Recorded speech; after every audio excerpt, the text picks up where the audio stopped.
নমস্কার বন্ধুরা, আমার চ্যানেলে সকলকে স্বাগত। চলো আজকে আমি কি রান্না করব সেটা দেখাই। আজ আমি রান্না করব মাছের মাথা দিয়ে, কাতলা মাছের মাথা দিয়ে বাঁধাকপি।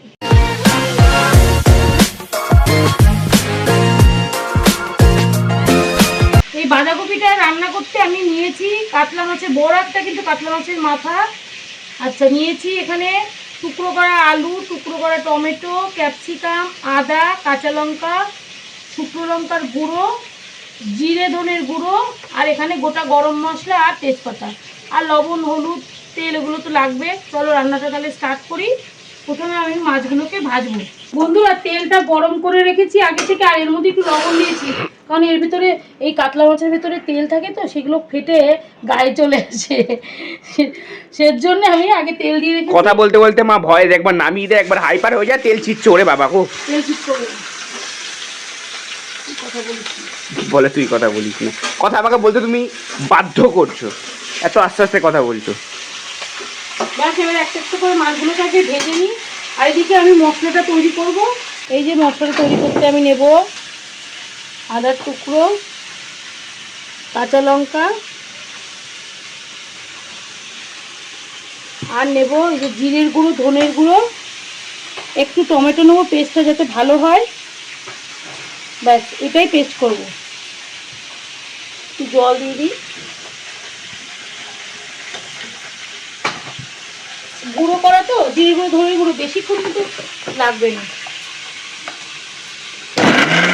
এই যে মাথাগুলোকে এইভাবে ভেজে নিয়েছি। আর সবসময় একটা জিনিস মাথায় রাখবেন, যে এই বাঁধাকপি হোক, যে কোনো তরকারি যদি মাছের মাথা দিয়ে করতে হয়, তাহলে কিন্তু সবসময় টাটকা মাছের মাথা দিয়ে করলে কিন্তু সেটা খেতে বেশি ভালো হয়। আমি কিন্তু এটা টাটকা মাছের মাথা দিয়েই করছি। তেজপাতা ফোড়ন দিচ্ছি ওই তেলে, যে তুলে রেখেছি মাথাটা। এবার ওই তেলে তেজপাতা, গোটা গরম মশলা আর একটু জিরে দিতে হবে। একটু জিরে দিচ্ছি বাবা, দিয়ে এইবার আমি আলুটা দিয়ে দেবো। অনেকে আগে থেকে আলু ভেজে নেয়, কিন্তু আমি এইভাবেই রান্না করি। এটাতে রান্না করলে টাইমটাও বাঁচে, আর আলুর মধ্যেও কিন্তু একটা ফ্লেভার ঢুকে যায়, গরম মশলা আর জিরের এই ফ্লেভারটা ঢুকে যায়। এবার আলুগুলোকে ভাজতে হবে। আমি এর মধ্যে কিন্তু লবণ দিয়ে ভেজেছি, তো সেই জন্য আলুটা আর এখন আর লবণ দেবো না, দেবো একটু হলুদ। আর আলুটা ভাজা হলে তারপরে আমি এই যে ক্যাপসিকাম আর টমেটোটা দিয়ে দেবো, দিয়ে তারপরে মশলাটা দেবো। তাহলে আলুটা ভেজে তারপরে আমি দেখাই। আলুগুলোকে কিন্তু এইভাবে লাল লাল করে ভেজে নিতে হবে। এবার ভেজে নিয়েছি। এবার এর মধ্যে আমি ক্যাপসিকাম, হাফ ক্যাপসিকাম দিয়েছি, বেশি দিইনি। আর টমেটোটা দিচ্ছি। টমেটোটা কিন্তু এখানে দুটো দিয়েছি, কারণ এতটা বাঁধাকপি তো দুটো টমেটো দিতেই হবে, আরও দিলেও ভালো হয়। এবার একটুখানি নাড়াচাড়া করে, বেশিক্ষণ নাড়াচাড়া করবো না, অল্প করে নাড়াচাড়া করে আমি মশলাটা দিয়ে দেবো। একসাথে মশলার সাথে এগুলো সব নরম হয়ে যাবে। এই যে গ্রেভিটা, যেটা মশলাটা বানিয়ে রেখেছি, পুরোটাই দিচ্ছি। অতটা বাঁধাকপি তো পুরোটাই লাগবে।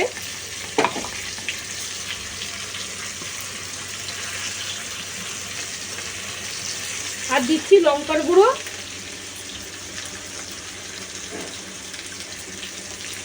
এবার মশলাটাকে ভালো করে তেলের সাথে মেশাবো। এটা ভালো করে কষানো হয়ে গেলে তারপর আমি বাঁধাকপিটা দেব। তাহলে কষিয়ে নিই, তারপরে বাঁধাকপিটা দিচ্ছি। আস্তে আস্তে এটা হোক।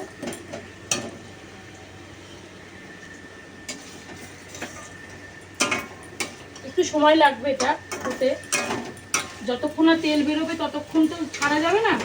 তেলটা বেরোক, তারপরে আমি বাঁধাকপিটা কিন্তু দেবো। আর এর মধ্যে একটু চিনি এখনও দেওয়া যায়, বা বাঁধাকপিটা দেওয়ার পরে দেওয়া যায়। আমি বাঁধাকপিটা দিয়েই দেবো। এই রান্নাটা কিন্তু দারুণ খেতে হয়, ভীষণ সুন্দর খেতে হয়। পেঁয়াজ রসুন দিয়েও করা যায়, কিন্তু পেঁয়াজ রসুন দিয়ে করলে ভীষণ রিচ হয়ে যায়, অতটা রিচ ভালো লাগে না। এরকম করে যদি করা যায় তাহলে কিন্তু খেতে ভীষণ ভালো হয়। আর মাছের মাথা দিয়ে যে কোনো রান্না করলে তো ভালো খেতেই হবে।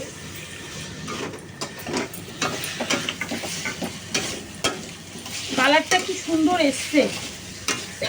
আচ্ছা, এই মশলাটা ধুয়ে একটুখানি জল লাগবে।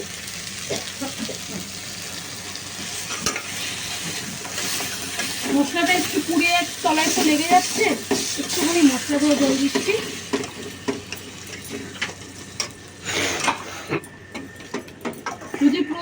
তাহলে তাহলে কিন্তু একটু তেল দিতে হবে, মনে হচ্ছে একটু প্রয়োজন হবে। আমি তেলটা যখন দেবো আমি কিন্তু গরম করেই দেবো, যেহেতু সর্ষের তেলে রান্না করছি একটু গরম করে দিলে কি হয় তেলটা, তাহলে তেলের কাঁচা গন্ধটা থাকে না। এটা এখন দেবো না, আমি পরে দেবো, মশলাটা একটু কষিয়ে নিই, যদি দরকার হয় তবেই দেবো, তা না হলে দেবো না।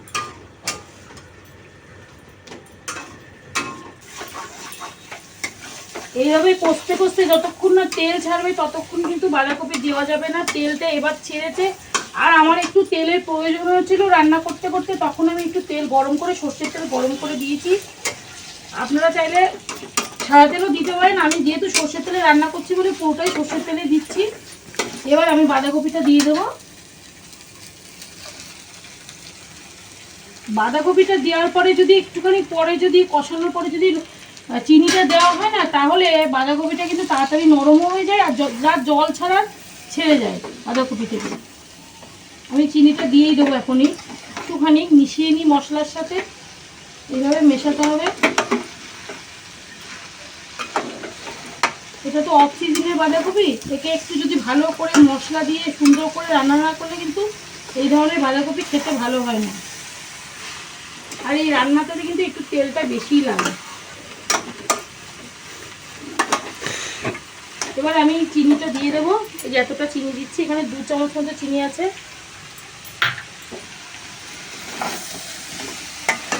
এটা ভালো করে এখন মেশাতে হবে যতক্ষণ না এই সবজি এই মানে বাঁধাকপিটা নরম হচ্ছে, ততক্ষণে কিন্তু আমি মাছের মাথাটা দেবো না এখন। আর একটুখানি মনে হচ্ছে হলুদ লাগবে, আমি এখনই দিয়ে দিচ্ছি, পরে দিলে একটা হলুদের কাঁচা গন্ধ বেরোবে, আমি এখনই দিয়ে দিচ্ছি, মানে এখনও তো সময় লাগবে করতে এটা, তাই এখনই দিয়ে দিলাম। অনেকে হয়তো ভাববে যে হলুদটা এখন দিলে হলুদের গন্ধ থাকবে, একদমই থাকবে না, এটা এখনও কষানো হবে, পুরো হলুদের গন্ধটা চলে যাবে। এবার আমি কিন্তু বাঁধাকপিটাকে ঢেকে রাখবো, কমিয়ে ঢেকে রাখবো, তাহলে যা জল বেরোনোর বেরিয়ে যাবে, নরমও হয়ে যাবে। এখন আর হাই ফ্লেমে দেওয়া যাবে না, লো ফ্লেমেই এটা ঢেকে রাখতে হবে। তারপরে বাঁধাকপিটা মজে গেলে আমি মাথাটা দেবো, এখনও দেখাচ্ছি না, এটা বন্ধ থাক, তারপরে আমি ফিরে আসছি। 2000 years later.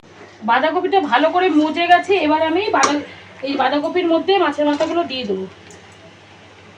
মাছের মাথা আমি সবগুলো ভাঙবো না, দু একটা ভেঙে দেবো, আর বাকিগুলো একটু গোটাই রাখবো। এইভাবে কিন্তু শোল মাছ দিয়েও বাঁধাকপি খেতে দুর্দান্ত লাগে। শীতকালে আমি সেই রেসিপিটাও দেখাবো কিভাবে শোল মাছ দিয়ে করা যায় বাঁধাকপি তরকারি। এটা করে আর এটা দিয়ে আর বেশিক্ষণ নাড়াচাড়া করার দরকার নেই, একটু গরম মশলা আর ঘি দিয়ে চাপা দিয়ে রাখলেই হয়ে যাবে। কারণ এখন তো অফ সিজনের বাঁধাকপি, এটাকে এমনি শীতকালের মতো সিজনের মতো অতটা কিন্তু ভালো হবে না। তবে আমি যেইভাবে রান্না করলাম সেইভাবে যদি আপনারা বানিয়ে খান, তাহলে আশা করি ভালোই লাগবে।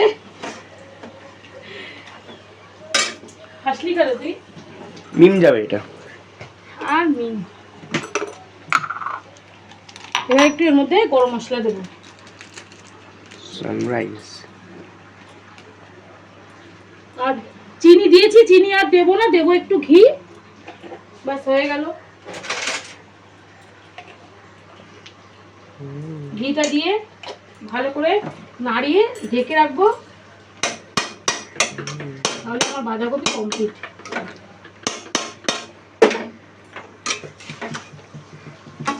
আমি একটা দুটো ভেঙে দিচ্ছি মাছের মাথা।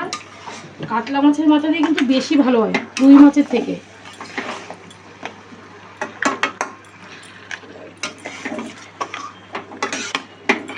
এবার আমি ঢেকে রাখবো, রান্নাটা কমপ্লিট। এবার প্লেটে তুলে আমি দেখাচ্ছি। মাছের মাথা দিয়ে বাঁধাকপি রান্না কমপ্লিট। আর এই রেসিপিটা যদি ভালো লাগে তাহলে একটা লাইক, শেয়ার, কমেন্ট আর সাবস্ক্রাইব করে দেবেন। আর কিছু বলার নেই, টাটা।